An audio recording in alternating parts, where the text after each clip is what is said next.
किसी भी प्रदोष के दिन, प्रदोष काल में एक बार लगा दे, उसके बाद में अपनी कामना कर कर बेलपत्री एक छोटा सा उपाय अवश्य करिएगा। अगर बच्चे कोई एग्जाम में बैठ रहे हैं या कंपटीशन एग्जाम है या नौकरी के लिए अप्लाई कर रहे हो, मान लो 4-6 महीने से बैठे हो, 8 महीने से बैठे हो, सर्विस नहीं है, नौकरी नहीं है, तो एक छोटा सा उपाय अवश्य करिएगा शिव महापुराण का। महाराज बेलपत्री के पेड़ के नीचे विराजमान होकर, बेलपत्री के पेड़ के नीचे जिसको नौकरी के लिए या एग्जाम में बैठ रहा है वो जल चढ़ाए, बेलपत्री के पेड़ के नीचे थोड़ा सा दूध चढ़ाए, फिर जल चढ़ाए और अपने राइट भाग में घी का दिया और अपने लेफ्ट भाग में तेल का दिया। किसी भी प्रदोष के दिन, प्रदोष काल में एक बार लगा दे, उसके बाद में अपनी कामना कर कर बेलपत्री के पेड़ के नीचे धोख लगाकर प्रणाम कर कर आ जाए और चले जाए इंटरव्यू के लिए, बाबा उत्तीर्ण करा ही देगा, नौकरी दिलाए। जिस दिन रविवार की प्रदोष पड़े उस दिन एक लाल वस्त्र में पीली सरसों रखकर और उसके अंतर्गत कुछ भी, एक या तो बमूल का कांटा ना मिले तो गुलाब का कांटा ही उसके अंतर्गत रख लीजिए। और मान लो कोई काम ऐसा है कि उसमें पैसा तुम्हारा आ ही नहीं रहा, बहुत घाटे पर घाटा जा रहा है, नुकसान बहुत हो रहा है और कोई काम हो ही नहीं रहा, तो महाराज जिस दिन रविवार की प्रदोष पड़े उस दिन एक लाल वस्त्र में पीली सरसों रखकर और उसके अंतर्गत कुछ भी, एक या तो बमूल का कांटा ना मिले तो गुलाब का कांटा ही उसके अंतर्गत रख लीजिए और उसको शिव मंदिर का स्मरण कराकर शंकर भगवान का नाम लेकर रू भैरव, कौन सा भैरव है उसकी भी कथा भी आने वाली है। ये दारुक नाम के राक्षस का संहार करने के लिए जब माता अवतार लेगी तब शंकर भगवान बच्चे का रूप रखकर रोएंगे, तो शिव जी का एक नाम होगा रू भैरव। ये भैरव कहां पर रहता है तो कहा ये शमशान में रहता है। कहां रहता है ये भैरव? शंकर का जो एक अवतार है रू भैरव, ये भैरव अवतार शमशान में रहता है। तो इस भैरव का काम क्या है तो कहा शमशान में, शमशान की जो अग्नि होती है भले की ली लकड़ी रहे, भले उसमें कोई पदार्थ डाले ना डाले, थोड़ी देर में वो अग्नि रू आवाज, हल्की सी शमशान की जो अग्नि जलती है उसमें एक आवाज आती है। आप ऐसे कोई अग्नि जलाएंगे ना उसमें आवाज नहीं आएगी, ध्यान देना। हमारे शमशान में अगर जो लोग गए होंगे मुर्दा जलाने के लिए, तो अगर वो एकांत में बैठेंगे तो उसमें से एक आवाज आती है रू रू। तो शिव पुराण कह रही है कि उस सरसों को, कांटे को रूरू भैरव का नाम लेकर जिस व्यापार जो नहीं चल रहा है, दुकान जो नहीं चल रही है, उस दुकान के सामने, उस व्यापार के सम्मुख में उसको जला दिया जाता है। यह करा जाता है रवि प्रदोष के लिए। महाराज कौन से प्रदोष? रवि प्रदोष के, जो सुख का भान कराती है, व्यापार की उन्नति के लिए, समृद्धि के लिए, लक्ष्मी के लिए इसका प्रयोग किया जाता है। तो यहां पर दारुक नाम का जो असुर है, दारुक नाम का जो राक्षस है, उसका एक ही कहना है कि मैं मरूं, मना नहीं है ब्रह्मदेव पर, वो मरने का। नंदी का एक पांव जो ऊपर होता है, आप लोग दर्शन करे होंगे शंकर जी के मंदिर में नंदी के, तो नंदी का एक पांव उठा हुआ होता है, एक पांव नीचा की ओर होता है। हड्डी से जुड़ा हुआ रोग, नेत्रों से जुड़ा हुआ, मस्तिष्क से जुड़ा हुआ कोई रोग रहता है तो एक नीले कलर का फूल आता है महाराज, उस फूल में हल्दी डालकर गुरुवार का प्रदोष पड़ने पर जो नंदी के पांव के पास समर्पित कर देता है महाराज, उसका रोग धीरे धीरे समाप्त होने लगता है।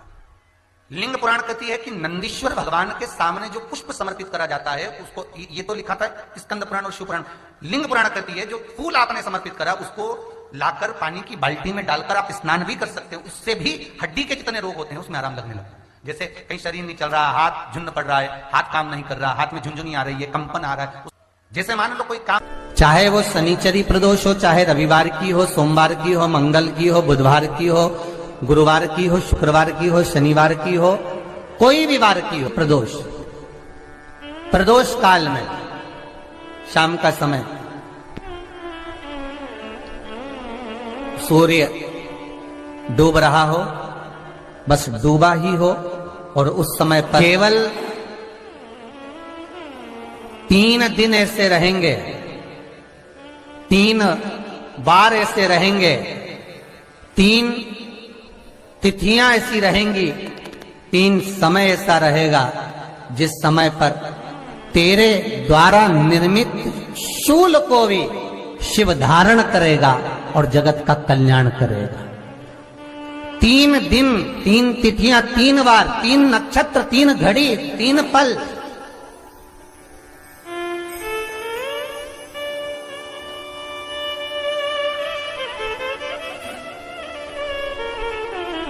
जिसमें बाबा शूल भी धारण करते हैं, और शूल अकेले धारण नहीं करते महाराज, जो धतूरा होता है ना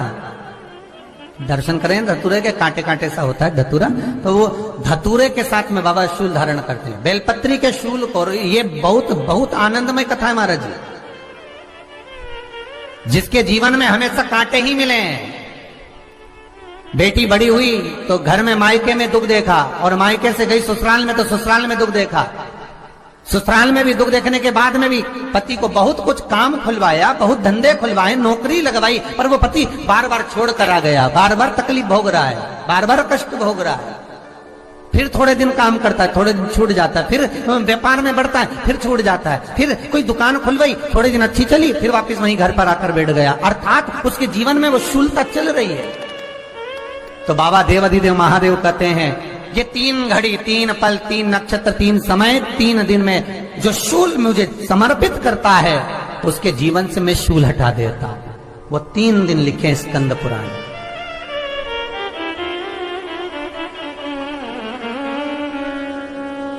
महाराज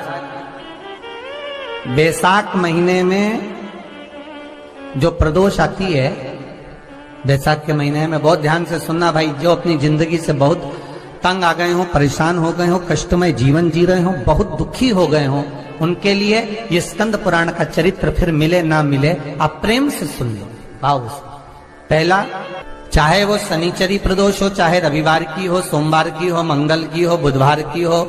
गुरुवार की हो, शुक्रवार की हो, शनिवार की हो, कोई भी वार की हो,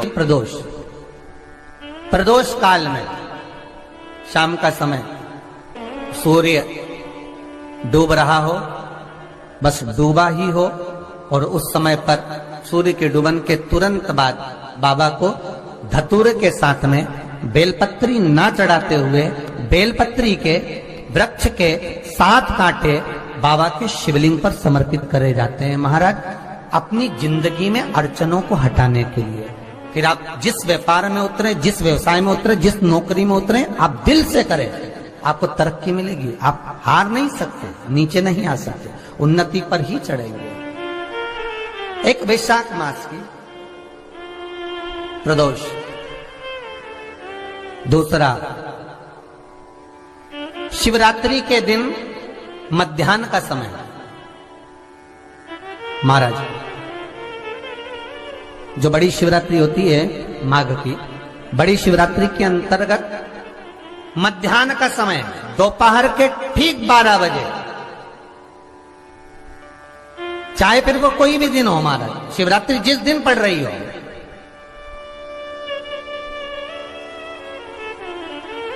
उस दिन भी धतूरे के साथ बाबा को 7 कांटे बेलपत्री के वृक्ष के समर्पित होते हैं महाराज। इसमें आप ये वाले जो कांटे हैं, जो शिवरात्रि के दोपहर 12 बजे वाले हैं, अगर कोई मदिरा पीने वाला हो, व्यसन में डूबने वाला हो, कोई जुआ खेलने वाला हो, कोई गलत वैश्यावृत्ति करने वाला, या अपने मार्ग से विचलित कोई व्यक्ति है, उसके लिए भी ये कांटे बहुत काम आते हैं महाराज। दूसरा, पार्वती तेरे द्वारा तेरे नयन अश्रु से जो प्रगटा हुआ बेल का वृक्ष है, द्वितीय शूल मैं वहां धारण करता हूं, तृतीय शूल, तीसरा शूल जो वर्णन करा गया महाराज। भगवान श्रावण के महीने में, श्रावण के महीने में जो भी दूसरा सोमवार पड़े, जो भी पड़े, श्रावण के महीने का दूसरा सोमवार, आप सबको पहले भी श्रावण के महीने में जो कथा कही उसका व्याख्यान वर्णन करा कि श्रावण का महीने का महत्व क्या है, वो भी आपको ऑनलाइन कथा में आप लोग सुन चुके हैं, लाइव कथा में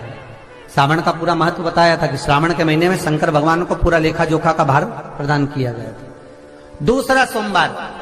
श्रावण के महीने का जो दूसरा सोमवार होता है, उस दूसरे सोमवार में रात्रि के समय पर, अर्थात शास्त्र अब घड़ी और पल का स्मरण करेंगे तो रात्रि के बजेंगे 10 से 12 बजे महाराज, 10 से 12 के बीच में धतूरे के साथ बाबा को शूल समर्पित होता है महाराज। ये भी हमारी बाधाओं को, हमारी तकलीफों को, व्यापार व्यवसाय के लिए, नौकरी सर्विस के लिए, बहुत सारे एग्जाम में आप बैठ लिए, गवर्नमेंट एग्जाम के लिए बैठ लिए, नहीं हो रहा, ये 3 बार मेरे शंकर को बेलपत्री के वृक्ष के शूल समर्पित होते हैं, उसका आनंद पाना। मेरी जीजियों, दो चीजें बड़ा स्मरण में रखिएगा। एक, बैसाख महीने में मट्टी के पात्र का जल। अभी क्या चल रहा है?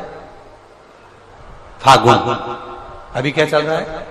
फागुन। जब बैसाख का महीना आए ना,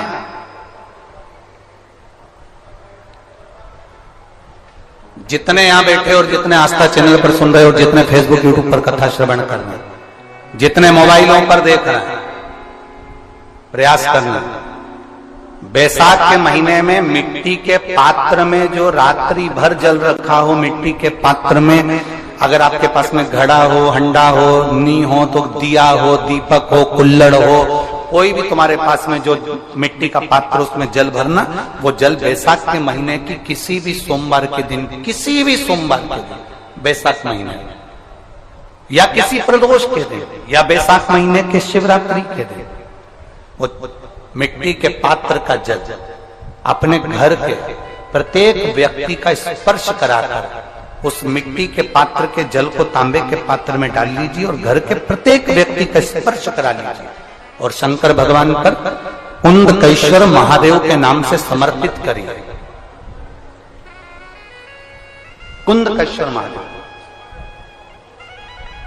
कभी जीवन में पीछे पलट कर देखने की जरूरत नहीं पड़ेगी, आप उन्नति की सीढ़ी की ओर बढ़ते चले जाओ। बैसाख महीने में मट्टी के पात्र का जल भगवान शंकर को समर्पित होना चाहिए। उसका सुख हमारे जीवन को एक आनंद फल प्रदान। जैसे कहते हैं ना, कोई अच्छा मिले ना मिले, धन मिलने से कोई भाग्यशाली नहीं होता।